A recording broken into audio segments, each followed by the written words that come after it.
Ah bon, des salutations à vous tous qui nous suivez de partout. Nous saluons nos amis qui nous suivent à travers Tolobé la vie, vous qui nous suivez à travers Banami, qui est à travers des différents websites YouTube ainsi qu'à travers des DVD. Je vais pouvoir recevoir l'homme que vous connaissez déjà. Je crois que c'est lui qui a réussi là où beaucoup ont échoué ici en Afrique du Sud. Il a su quand même s'imposer son leadership, il a imposé son leadership ici en Afrique du Sud. Il s'agit de Aimé Bokassa qui dirige un grand mouvement politique, un grand parti politique FDCO. Alors, avec lui, on va pouvoir s'entretenir à propos des enjeux politiques. Vous savez vous-même, la machine à voter n'a fait sourd d'oreille, tout ce qu'on dit. En tout cas, Ezokotanalito à gauche, Ezobimana à droite. Beaucoup de choses à dire. Je m'avais salué d'abord mon invité. Bonjour, Président. Bonjour, bonsoir Saint-Rival et bonsoir à tous nos spectateurs. Eh bien voilà, Président Aimé Bokassa. Je crois qu'à la une, vous savez vous-même, le gouvernement n'a pas pu laisser la main libre aux opposants de tenir leur meeting à Lubumbashi. Vos impressions? Eh bien, c'est la preuve même que nous continuons à être à la merci d'un gouvernement aux avoirs, un gouvernement dictatorial parce que ce qu'ils sont en train de faire là-bas, c'est de la dictature. Nous sommes libres de nous réunir, nous sommes libres de dire que le gouvernement vous avez échoué, et d'autant plus que la loi permet à ce que les rassemblements puissent se faire, à prouver que l'autorité compétente soit informée. Ce n'est pas pour demander la permission, mais c'est juste information. Et malgré ça, toutes ces étapes-là sont suivies, mais vous avez des gens qui se proclament être de pères de la démocratie, mais qui se comportent de cette manière crapuleuse. C'est une honte. Mais nous disons ceci, chaque chose a son temps. Ninde sila raté. Chaque chose a son temps, Ninde sila raté, Président, mais vous ne faites rien. Bango ba jisaka kaka. Bango marche, ba bomi. Bosali action ba empêcher. Moïse Katumbi alinga kota na Lubumbashi ba empêcher. Tel alinga sala boye ba empêcher. Mais de votre nangambu nabino. Vous avez vraiment une réaction à mon côté, beaucoup ça là. Donc, vous ne faites qu'encaisser. Tu sais, sans rival, il y a un problème avec l'homme, la plupart d'hommes politiques au Congo. C'est même la raison pour laquelle les gens comme nous n'ont pas voulu aller adhérer dans des partis politiques. Donc, par rapport à la question, vous savez, une des raisons pour laquelle on n'a pas voulu adhérer à de partis politiques existants au Congo, c'est parce que ces partis, pour la plupart, vous avez l'impression qu'ils n'ont pas de bureau d'études, vous avez l'impression qu'ils ne font pas des projections, ils n'ont pas de plans A, plan B, plan C, plan A, et ainsi de suite. Leurs stratégistes, je pense qu'il y a un problème quelque part. C'est une faiblesse. Hein? C'est une faiblesse, oui. C'est une lacune qu'il faut combler absolument. L'opposition au Congo ne doit plus être une opposition qui subit. L'opposition au Congo ne doit plus être une opposition qui réagit. Au contraire, ça doit être maintenant une opposition qui pousse le gouvernement à subir, qui pousse ces gens au pouvoir là-bas au Congo à réagir. Donc on doit être une opposition qui crée des actions, et des actions qui vont pousser les autres à réagir. Mais jusque-là, l'opposition, c'est toujours la même formule depuis la des années. Voilà, ville morte, marche, vous annoncez ça à l'avance, c'est juste pareil. Il faut changer de stratégie. Il faut changer de stratégie. Nous fermons un peu des parenthèses, on va y revenir. En fait, le grand problème du Congo, c'est quoi? Congolais, des années, il n'y a pas vraiment de lumière dans Mboka Nabiso. Qui est le vrai ennemi du Congo, est-ce que ce sont des Blancs, ce sont des Rwandais ou c'est les Congolais lui-même? Pourriez-vous nous dire le vrai ennemi du Congo, l'obstacle pour le succès, pour la réussite, pour la libération du Congo? Ezanani. Bon, il y a plusieurs facteurs. Il y a plusieurs facteurs. Il y a d'abord les facteurs congolais. Les plus grands points d'abord, c'est les Congolais lui-même. Parce que le Congo ne sera libéré que par les Congolais. Mais tant que les Congolais vont continuer à attendre, c'est que la libération provienne de Louis Michel, de Herman Cohen a dit et tout ça, eh ben, on va continuer à être toujours dans la même danse avec les Occidentaux. La libération du Congo ne proviendra que des Congolais. La respectabilité du peuple congolais, la dignité du peuple congolais ne sera restaurée que par le peuple congolais. Vous avez parlé du Rwanda. Mais le Rwanda, aujourd'hui, c'est un tout petit pays, mais qui se fait respecter, qui impose au monde de pouvoir être respecté. Et pourquoi pas le Congo? Parce que eux là-bas, ils ont compris. Je vais vous dire un truc. Nous qui sommes de l'Est, là-bas et tout ça, nous avons vécu, grandi avec les Rwandais, de tous et surtout. Ces gens-là s'organisaient. À nos yeux, on voyait comment ils s'organisaient. Leurs amis, leurs enfants, c'était nos amis. On a étudié ensemble, on mangeait ensemble, on allait jouer au foot ensemble, on faisait beaucoup de choses ensemble. Mais on voyait que ces gens ici étaient en train de planifier quelque chose. Bien qu'on ne savait pas de quoi exactement il s'agissait, mais on voyait qu'ils étaient en train de planifier quelque chose. Ils étaient en train de s'organiser. Ils sont arrivés au pouvoir, leur président avait une vision, et pour atteindre sa vision, eh ben, c'est par le Congo qui va passer, eh ben, il est fait. Parce qu'au Congo, on n'a pas de visionnaires. On a 17 ans au pouvoir, quelqu'un qui s'accroche au pouvoir. Il s'accroche pourquoi, on ne sait pas. Vous avez les gens comme le président de l'Ouganda, Yoweri Museveni. Il s'accroche au pouvoir pour deux buts. Il dit, on a découvert le pétrole sous mon règne. Je voudrais voir mon peuple ougandais vivre quand même bien à cause de ce pétrole-là. Je voudrais quand même voir ça. Je voudrais voir aussi l'électrification de mon pays, l'Ouganda. Et il s'est dit, par rapport à ça, laissez-moi encore un temps de rester. Même si ce n'est pas forcément ce que nous souhaitons pour le Congo. On ne veut pas avoir des gens qui restent au pouvoir pour très longtemps. Mais au moins, vous avez des gens qui ont une raison de pouvoir s'accrocher au pouvoir, qui ont un bilan qui peut présenter à la population pour pouvoir rester au pouvoir. Mais nous, 17 ans au pouvoir, eh ben, je pense que même le terme médiocrité n'est plus suffisant. Mais voilà. Si on ne veut pas partir. Vous avez parlé de la libération du Congo ne peut venir que du Congolais lui-même. Mais que pensez-vous de la diplomatie? Parce que quand on parle de la diplomatie, nous voyons les Katumbi à côté de tel, les Félix à côté de l'autre. Alors, juste un mot là-dessus à propos de l'ère diplomatie. Nous avons vu Félix Tshisekedi à côté de Museveni. Oh, ça fait couler d'encre de salive dans le chef de toute la diaspora. Et juste vos impressions là-dessus. Félix Tshisekedi à côté d'un diable à confesser. Pour les Congo, Museveni, votre réaction? À l'heure actuelle, nous avons besoin de forger des alliances fortes, des alliances avec des gens qui sont fatigués, qui en ont marre aussi de ce pouvoir-là et qui peuvent nous aider à sortir de ces bourbiers-là. Mais on ne doit pas y aller de manière comme ça a été le cas avec l'AFDL, où vous venez avec des gens, avec des étrangers, des Rwandais, des Ougandais, des je ne sais qui. Vous ne savez pas, il n'y a pas une vision, vous ne savez pas où vous allez. Tout ce que vous voulez, c'est que Mobutu doit partir. Mais Mobutu est parti, et qu'est-ce qui est resté par la suite? C'est la raison pour laquelle nous, FDECO, on ne préfère pas les discours tels que Kabila doit partir. Nous savons qu'il va partir, qu'il le veuille ou pas, il doit partir. Mais ce n'est pas seulement Kabila qui doit partir. Il y a tout un ensemble tout un système qui doit partir. Il y a toute une clique de gens qui étaient là déjà depuis l'époque de Mobutu, qui sont maintenant avec Kabila. Tous ces gens-là doivent partir. Le Congo a besoin des hommes politiques intègres. Des hommes politiques intègres. Et tant qu'on n'aura pas des hommes politiques, des hommes et des femmes politiques intègres au Congo, eh bien, on n'aura rien changé au Congo. Donc, les combats aujourd'hui, de voir la diplomatie en marche, ce n'est pas une mauvaise chose. Que le président Félix aille rencontrer d'autres chefs d'État à travers le monde, je ne pense pas que ce soit une mauvaise chose.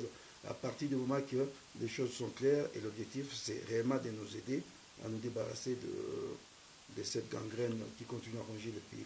FDECO, en plein succès, une grande réussite, tout le monde en parle. mais il y a aussi des malaises. Pourquoi avez-vous chassé ou révoqué votre communicateur Eric Boukoula?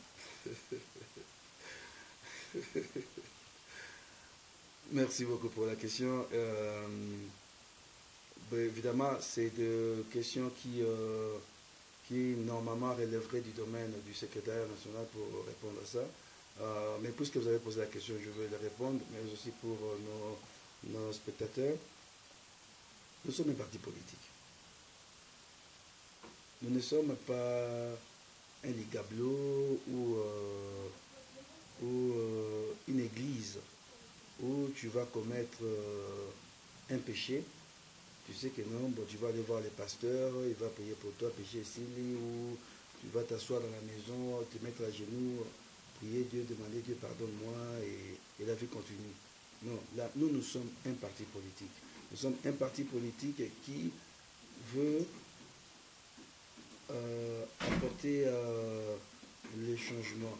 Nous sommes un parti politique qui veut apporter la transformation. Et donc, nous devons commencer à changer par nous-mêmes aussi déjà. Nous ne pouvons pas dire que nous voulons que les choses soient faites différemment et dans l'entretemps, continuer à faire les choses comme c'était par le passé. Je m'explique. Un chef, président d'un parti politique, il n'est pas plus grand qu'un parti politique. Le parti politique doit, surtout pour nous au FDECO, le parti FDECO doit toujours être plus grand et au-dessus de tout individu, en commençant par moi-même. Hein, on est plus grand qu'un individu, nous sommes un parti politique. Lorsque des fautes graves sont commises, il faut agir. Ok, c'est bon, je crois que Tiji Almet et Kokotumba Zamba Mobimba FDECO, ils ont un niveau Tiji Almet mais déjà lourd na minute Oyo. Qu'est-ce que vous avez comme disposition, qu'est-ce que vous avez comme proposition? Il y a coupé sa opposition sur le terrain à propos de ma machine à voter parce que Nanga a même à cracher sur les opposants. En s'entêtant, bien sûr, pour un problème, il y a machine à voter. Au ligne machine à voter, bravo. Au bout de machine à voter, dehors. Alors, juste un mot là-dessus. Il s'entête. Qu'est-ce que vous dites là? Quelles sont les propositions au Bokotiana Messa pour coincer Nanga? Alors, justement, je crois que j'ai parlé un peu de quelque chose qui était relatif à Makamboyo. On en a marre des villes mortes et des marches. Voilà. Bah, stratégie à mettre en place. Oui. Il ne faut pas que ce soit des stratégies qui sont dévoilées sur la place publique. Okay. L'opposition il faut apprendre des autres. Hein. Dans l'histoire, il y a eu beaucoup de peuples qui sont passés par là, c'est que nous sommes en train de passer là-bas. Il y a eu des peuples qui ont essayé de se soulever, à se libérer eux-mêmes. Apprenons, les manuscrits sont là, les textes sont là, apprenons comment est-ce qu'ils ont fait. Qu'est-ce qu'ils ont fait de spécial que nous, on ne peut pas arriver à faire? Nous sommes quand même 80 millions ou plus de Congolais, plus de 11 millions de Congolais dans la diaspora, mais on doit arriver à se dire que non, enough is enough, il y en a marre, assez. Mettons un peu notre intelligence, montons des stratégies, comment est-ce qu'on peut faire pour que effectivement les choses changent. Mais on n'a pas besoin d'aller dire au pouvoir ce que nous voulons faire, parce qu'effectivement, ils vont mettre des bateaux dans les roues. Mais par contre, pour Nanga, monsieur Nanga, moi, je vais te dire ceci. Tu dois savoir que avant toi, monsieur Nanga, il y avait d'autres personnes, peut-être plus arrogants même que toi. Tu n'es qu'un individu. Le Congo ne t'appartient pas, tout comme aussi n'appartient pas à celui que tu es en train de défendre. Le Congo appartient à 80 millions de Congolais au plus. Que tu le veuilles ou pas, le Congo va changer. Que tu le veuilles ou pas, nous allons avoir des élections et sans ta machine à voter. Parce que tu n'es pas plus grand que 80 millions de Congolais, tu n'es pas plus grand que la République démocratique du Congo. L'alternance va avoir lieu dans ces pays-là et nous allons l'avoir, que tu le veuilles ou pas, et sans ta machine à voter. Et puis voilà, FDECO, un grand parti politique, un grand mouvement politique qui est vraiment en train de prendre vraiment les dessus dans la diaspora. FDECO, Avez-vous aussi des alliances avec d'autres mouvements de la diaspora? Je citerai la PARECO, les mouvements des combattants, tous ces mouvements de la diaspora. Vous n'avez pas d'alliance avec eux? Non, dans le sens que nous voulons faire de la politique différemment. On ne veut pas faire de la politique de trop parler, trop de maquelele, trop de... plus on parle, plus au Kasaï, à Beni, vous avez vu les images de nos frères, comment ils sont chassés comme de... même les porcs ne sont pas chassés comme, traités comme ça en Angola. Ah, c'est voilà, bizarre. je me dis, il faut être ami du diable pour supporter avoir des images pareilles. Ces gens-là qui sont maltraités comme ça, ces gens qui sont en train de mourir dans des hôpitaux, ces gens-là qui sont en train de passer 2 semaines juste pour couvrir les trajets Kabinda, Mbujima, ou bien Lumbashi, Mbujima, ou tu ne peux plus partir de Kisangani pour arriver à Mbandaka tranquillement. Mais tous ces gens-là qui sont en train de mourir, de souffrir, ça ne peut plus nous laisser indifférents. Ça ne peut plus nous laisser indifférents. C'est pourquoi nous, FDK, nous brisons la peur. Parce que si on met la peur du bosso, tout ça, elle est au monté. Et l'appel que je lance à la population congolaise, surtout la population de la diaspora, nous vivons dans des pays où nous voyons des choses qui sont faites différemment de ce qui se passe chez nous. Nous devons nous mettre ensemble pour apporter ce que nous voyons à l'étranger où nous vivons, amener ça dans notre pays. Notre peuple mérite mieux, notre peuple doit vivre aussi le bonheur de ces pays-là. On doit sortir du potentiellement plus riche, potentiellement plus ceci. Il faut que ces peuples-là vivent réellement les délices d'être nés congolais. Donc, les alliances, oui, je pense qu'il est important, mais il ne faut pas alliance pour alliance. Avec qui tu fais des alliances? On ne veut pas laisser mettre avec, vous avez parlé des Apareco, Oui. je ne les connais pas plus que ce que je vois sur YouTube, des choses pareilles. Le président du mouvement du parti spatial, parti politique Apareco, je ne sais pas, je ne me vois pas aller me mettre avec lui pour parler de la libération du Congo, parce qu'en 92, moi j'ai eu des balles qui m'ont traversé la tête et comme ça j'ai failli mourir à Saint-Joseph. Hein? Lors de la marche du 16 février. Voilà, à Saint-Joseph, quand ça vous m'a tombé là-bas. Hein? Le Terminator, comme on appelait le Terminator. Monsieur Mwanda. Voilà, et donc je me dis, aujourd'hui, vous savez, aujourd'hui... Mais peut-être qu'il a changé. C'est une bonne chose. C'est une bonne chose qu'il a changé, c'est une bonne chose. Mais le fait d'avoir changé n'efface pas les crimes que tu as commis dans le passé. Et ça, je le dis même aussi pour l'opposition. Aujourd'hui, vous avez des gens, ils ont bousillé les pays, ils ont fait n'importe quoi. Et bien, parce qu'il a changé quand il est parti du côté de l'opposition, il s'est fait membre du rassemblement, et bien, ça devient comme un sang. Oui, oui. Donc, les rassemblements, l'opposition, ça devient comme un purgatoire. C'est blanchissement. Donc, un blanchissement, donc purgatoire, tes crimes sont effacés et le peuple doit t'applaudir. Non, on dit non à ça. Tu as commis le Congo là, le Congo de demain. C'est lui qui a pillé les pays, c'est lui qui a détruit les pays, il doit payer. On commence par prêter l'oreille à King Kemulumba. Ah, vous imaginez un peu. C'est lui qui, il n'y a pas longtemps, il a monté Kabila Oumela, Kabila ceci, cela. Oui. Et aujourd'hui, parce qu'il parle, eh bien, on commence à prêter oreille. Les Congolais oublient facilement. Les Congolais oublient facilement. Et l'homme politique congolais, connaissant cela, parce qu'ils ont, c'était ça le devoir, la réussite de l'homme politique congolais, c'était d'anéantir le peuple congolais, d'abrutir l'homme congolais, de manière à les manipuler comme ils le font là. Mais nous disons, il n'est pas trop tard pour le peuple congolais. Il y a FDECO ainsi que d'autres frères et sœurs congolais répartis au travers de la diaspora, même aussi au pays, qui disent non à ça et qui ne vont plus accepter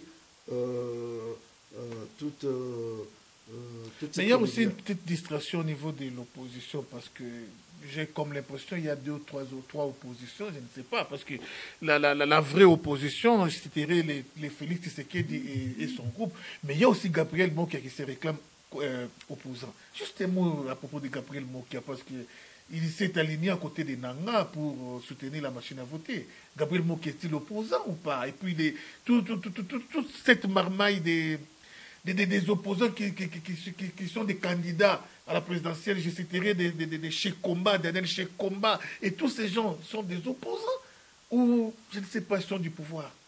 Ce sont des embrouilleurs, en fait.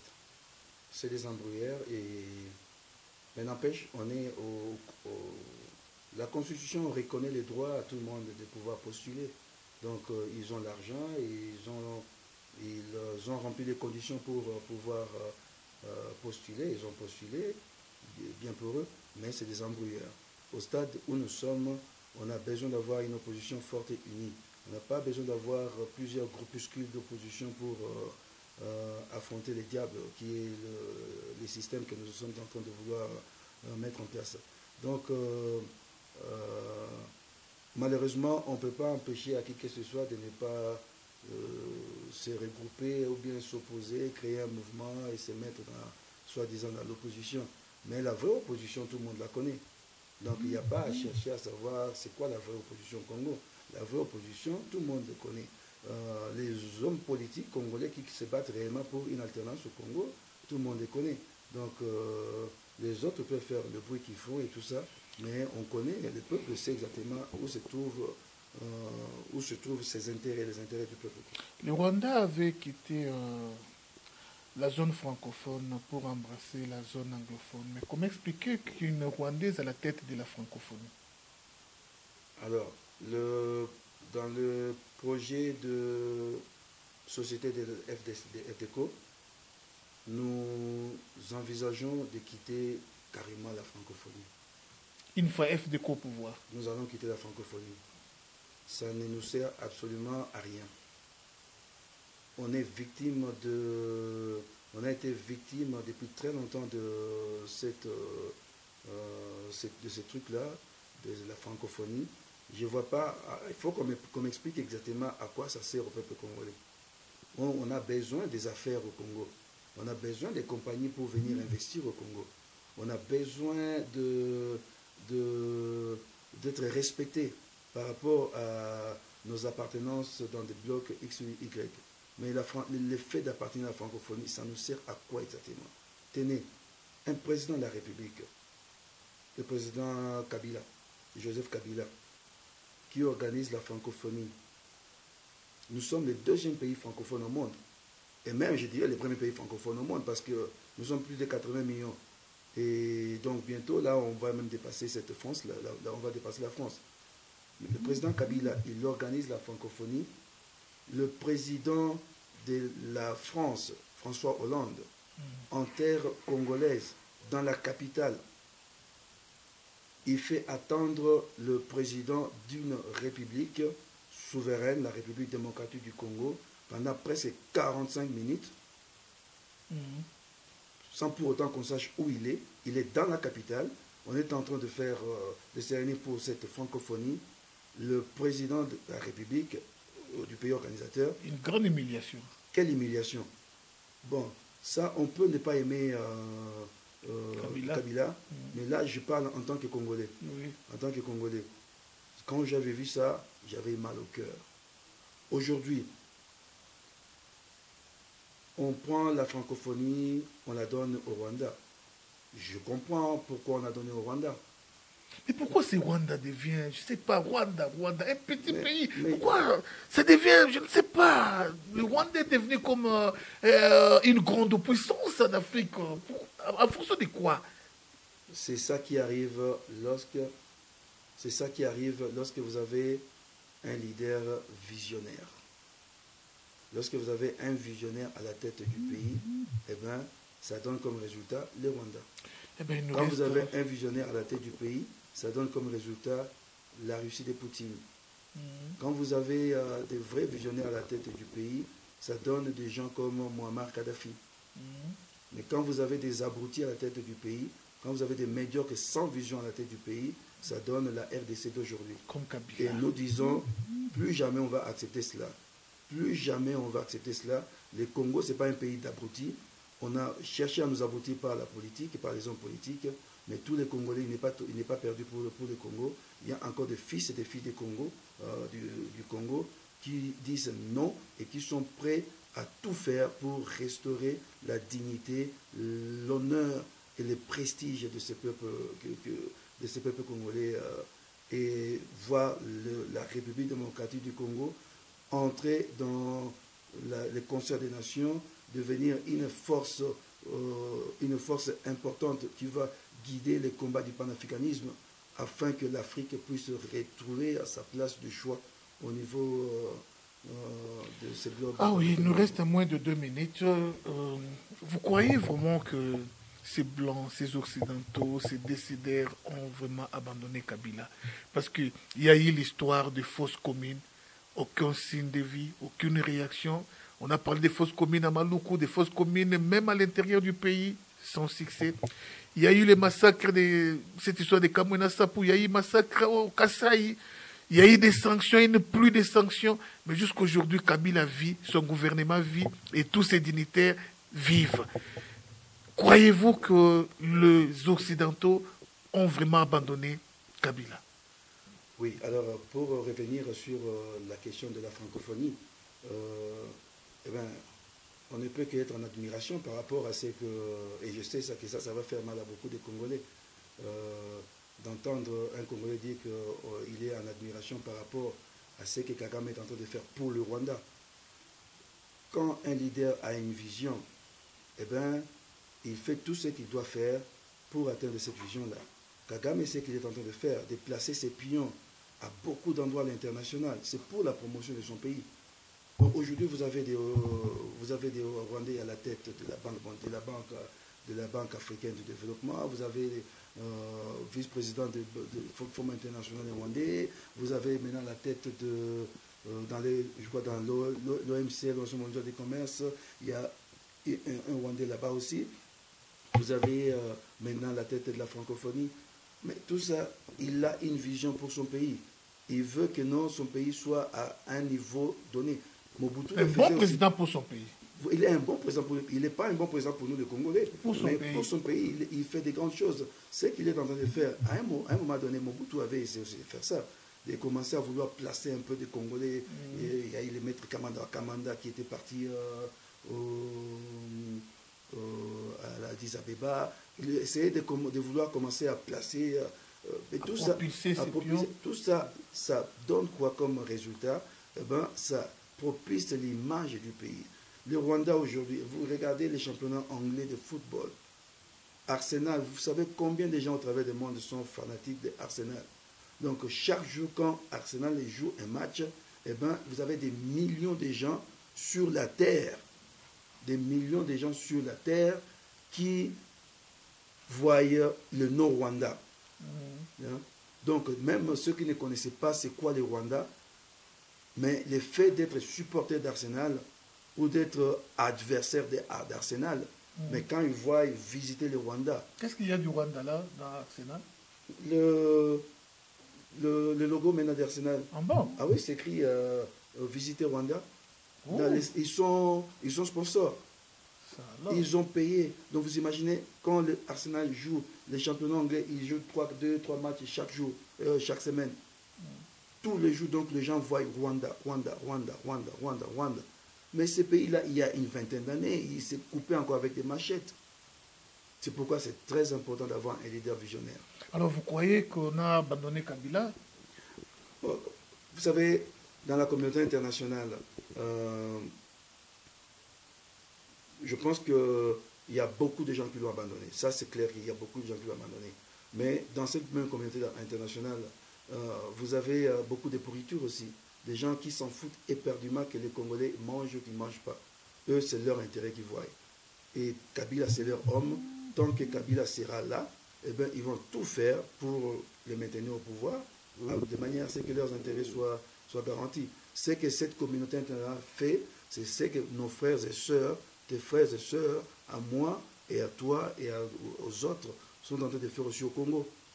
Continuer de soutenir Kabila, de soutenir Chadari, de lui bombarder même des titres comme le père de la démocratie, mais bon Dieu, c'est pas normal. Mot de la fin, on vous laisse. Eh bien, écoutez, je suis révolté, hein, je suis révolté. Tu ne m'as jamais vu un peu révolté comme ça. Vous êtes vraiment fâché Ouais, aujourd'hui. je suis vraiment fâché parce que ce qui se passe au Congo, ça devient invivable. Hein. Le Congo va droit dans le mur. Et nous avons 80 millions de gens qui suivent comme de moutons. Donc, quelque part, il faut dire enough is enough. Enough is enough. Nous brisons la peur et à cause de ça, nous sommes convaincus que la dignité congolaise va être restaurée. Nous sommes convaincus que non, que les Nangala qui c'est quoi être... vous savez, c'est la phrase qu'il a prononcée là. Parmi les gens qui étaient assis à table, dans quelques mois, il y aura un parmi ces gens-là qui va être le chef d'État de ces pays du Congo. Et quelle sera la place de Nanga? Et Nanga, il ne réfléchit pas. Il ne réfléchit pas. Parce que parmi ces gens-là qui étaient assis autour de la table, Il a oublié un sera président de la République du Congo. Parmi eux, il y en aura qui vont sortir, il y en aura un premier ministre du Congo. Parmi eux, il y en aura le président du Sénat ou de l'Assemblée nationale. Il n'a pas pensé à ça. Lui pense que la vie se limite seulement à Kabila. Il y a une vie après Kabila. Eh bien voilà, c'était le président des FDECO, un mouvement politique qui a vraiment pris de l'ascenseur.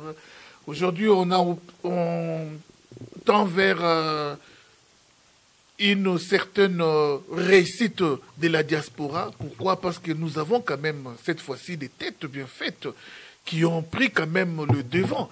Voilà pourquoi on a intérêt à soutenir des mouvements tels que FDECO. À l'époque, il n'y en avait pas. Il y a des gens qui ont tenté, mais sans succès. Aujourd'hui, Dieu a fait grâce.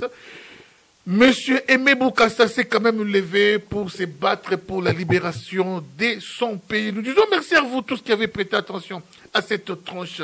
Merci encore une fois. Je crois que ce n'est pas le dernier volume avec Aimé Bokassa. Je crois que le prochain volume, on va encore les recevoir. Si vous avez des questions à poser, les numéros au bas de vos petits écrans, appelez.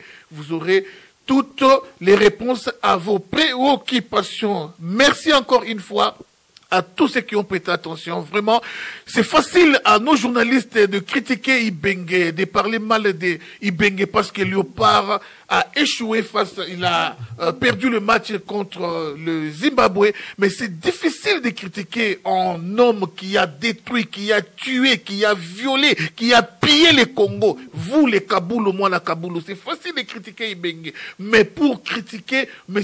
Kabila, là, c'est difficile et impossible. Mais laissez-moi vous dire qu'il n'est là que pour quelque temps et il partira. Si tu es d'avis avec moi, dis Amen. Merci, à la prochaine.